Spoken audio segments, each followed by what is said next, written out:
Okay, so here are a few units that I've built. This particular one is running XCSoar at the moment. It's got a GPS chip in it and airware. So it's airware, but it's actually XCSoar that's loaded.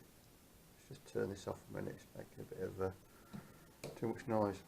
Okay, this unit here is running airware as well, got LK8000, and this one here is basically just a Kobo with a 4mm spacer, because I was thinking about putting a bigger battery in. I've not done that yet. So it's unmodified apart from there's a cable comes out from it from the serial port and goes to an airware unit here, which is you can separately plug in. So this one is got built-in GPS, and it's got a speaker on it, and it's got a biometric chip on it as well. So at the moment it's just it's just starting up, and it's just looking to get a fix. So I'll get a fix in a minute. These units here are basically, this is just XCSoar with a simple GPS chip in it. This board here is has got a blue fly unit in it. You can see that one's started up now, and it's got a fix on it. I'll turn it off for now, because it will make too much noise. So this is a blue fly unit running XCSoar, and this is another airware unit. It's actually got a flam board in it. Both of these have got big batteries in them, similar to this. So what I intend to do is just show you a simple way to build a Kobo with a big battery in it and a GPS chip. So the old GPS chips were like this one, very similar to that one there. They weren't on the board, but very similar to that. That big chip is a VK chip, which does both the satellite types and gets a signal very quickly. With that chip, you need to think of a way to house it, because it's a little bit bigger, but it's very accurate. This is a new chip that's come out, which is a replacement for the old ones now, and you can either get these, which are L86 chips, which cover both satellite types, or which are 18mm by 18mm square, or you can get the smaller L80 chips, which are 15 by 15mm square, which are similar in size to that. This is a 3D cover, which will actually take a blue fly chip, similar to the one that's on that one. So to get that in there, you've actually got to file it out a little bit for this chip to fit in, because the old one was 15mm. As I say, this one's 18mm. So to get it to fit, you just need to just file it out, but it will fit in there. And this is a cover that somebody printed for me, which will actually go onto one of these sort of cases, which again is a 3D case. It's quite easy to just slot in a new Kobo like this. I'll just slot in there, and once it's in, that cover goes over the top, and you've got the ability to be able to put into it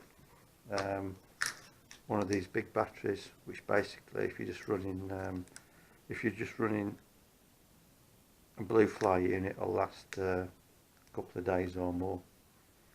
Okay, so that's it really. That's a bit of a review of some of the instrument types and what you can do with them. And what I'm going to do is basically build this chip with that battery and just show you how to simply wire it onto a Kobo, which is a very easy job to do. If you want to build an airway unit, it's a bit more complicated, so I probably need a bit more time. If anybody's interested in doing that, I can perhaps show you how to do that as well. Okay, so the next thing to do is to work out the pin assignments on the chip that you're going to use. So you can usually find a data sheet. In this case, as I've mentioned before, I'm going to use this L86 chip. So these are the pin outs from the RS data sheet. So we don't need to make all those connections, but I'll draw on them here. So as you can see, the only pins we need to connect are TX out from the chip, the earth or the ground, and the positive voltage onto the chip, which is normally marked as VCC. So this is on the data sheet, we're showing a top view. So top view of the chip. If you turn it over onto the other side, you'll see that there is a large tab here, which actually is the earthing tab. So now I've turned it over. That corresponds to that earthing tab there. And if you're a bit unsure, you can buzz between. That's also an earth on this chip, and over there. Make sure you've got continuity there. To take all the wires off the same side, I'm going to make use of the earth on this side, on the ground, which is pin 1, 2, 3. So the other way to discern which is pin 1 is usually there's a mark against it. So in this case, pin 1 is marked with a little arrow. I flip that over to the other side. That's the corresponding top side. So that's pin 1. So count up from that. Pin 2 is the transmit line out, which will actually go to the receive line on the Kobo serial port. Then that's the earth, so if I buzz between there and there, I'll get continuity. And the fourth one up is the positive, or the VCC. So what I need to do now is to get some wire. I normally use something like stripped out burglar alarm wire, which is about 1mm and stranded, so that's fairly easy to solder with.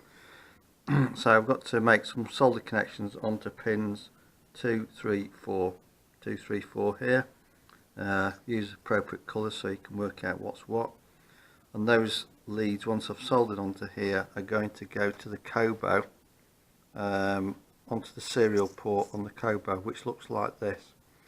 So the thing on the Kobo is not to try to, this is actually an earth pin, not to try to make that solder pin because it takes too much heat, but to put it underneath the screw, which is on the main board. So that will be the earth coming in. And then the TX from this board, which was pin number 2, will go to the receiving input line on the serial board. So that's the data going to from the GPS. And then the positive connection is from VCC, which is pin 4 to the one that's marked V on the GPS chip. So that's what we need to do next. So once you've soldered those 3 wires on your GPS chip, it should look something like that. So it should be like this diagram here. So you've only got 3 wires on it. Now what we need to do is to drill some holes on the front of this Kobo in the corners to go for these 2 holes to go in, and then we can drill another hole through the centre here somewhere, so coming out the back, so that we can run the wires through from that GPS chip and then make connections onto the serial port here. So next job is I've secured the cable coming out of there with a little bit of tape, so I'll give it a bit of cable relief so it doesn't pull off these pins. I'm going to use this little cover, which actually is one for a blue fly, and I'm going to use it to connect it to front of the Kobo. So I've drilled a couple of matching holes here and here for the corners of this, and also a hole through the centre of there to put the wires through, which will come out here. So that's the connections made now. 2 bolts there are for the cover on that side, so that's bolted on. GPS is underneath there. Wires come through that hole there, and there's just 3 connections to make the positive, the receive from the GPS transmit, and the earth lead, which you put underneath that screw. Don't solder it onto the serial port. So the next thing we can do now is put the software on. We can either load it directly on this card, or I'll just swap this card out for one that is already configured, just to test it works. And then after that we can replace this battery, put a bigger battery in, build a spacer for the outside, and then put the back on. When I tried this, it didn't work. So what I found was that on this particular chip, pin 5, which is V backup, it provides, you can provide independent power to it, permanent live basically, so that it retains its memory and starts up quicker. You don't really need to do that. And on the old PA6H chips, it wasn't necessary to make a connection to this V backup. But on these particular L86 and L80 chips, you need to connect power to V backup, otherwise it won't latch the switch that makes the logic work for the chip. So the easiest way to do it is to just bridge between pins 4 and 5. So what I've done here is I've just soldered a link across pins 4 and 5. So I know this works. I just need to solder it back together again, but basically that's working now. So I made a spacer out of 4mm perspex. So that spacer will basically fit on there and provide enough depth in this to be able to put a bigger battery in it. So the big battery then can sit inside here, and you'll be able to put the back on it. To be able to do that, you actually do need some longer screws. So you can get these off eBay. But basically, I think these are 12mm long, and then that'll join the two sides of the case together. So I'm going to finish this off and just take a few shots of what it looks like when it's done. And now on connecting the battery, the easiest way to do this is to actually cut these wires one at a time. Don't try and undo that clip on the board. You can get it off, and sometimes you can get it back on again, but it's not worth it because you can quite easily break it. So the best thing to do is to just snip these wires individually, not together because you'll short it, and then solder the new battery wires onto it directly. If you did want to use that V backup pin so it had permanent live, then you could take a wire splice from the positive the new positive that you make down to there, which is the best way to do it. I have seen where people have tried to solder onto this pin here, which is a permanent live, but it's not worth doing because you've got a big wire to solder to, so it's much easier if you're going to replace the battery. And I would advise taking this out. It makes it easier. What I normally do is get a piece of cardboard about the same size of that and position it onto the back of this battery so that locates and doesn't move around. So that's another tip.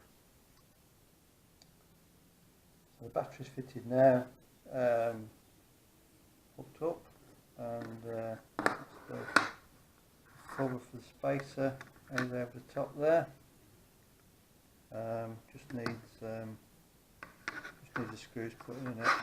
And I've drilled a little hole through here, and correspondingly through there to put a lanyard through it. So The only other thing that's worthwhile doing is to make a perspex cover. This is 2mm perspex. There's a hinge there made out of gaffer tape, and it's just velcroed on 2 halves of velcro. When you're flying, it's easy enough to flick it open if you want to change anything, and flick it back, but it stops the screen from changing and it stops it from breaking. I've never had a problem with these cores on, so they don't break. And of course, because it's got bigger batteries in, you don't snap that connection off the bottom, so they're pretty robust really if you put a big battery in and put a cover on it. Anyway, that's it. If you got any questions, just get back to me. I'll try and help you.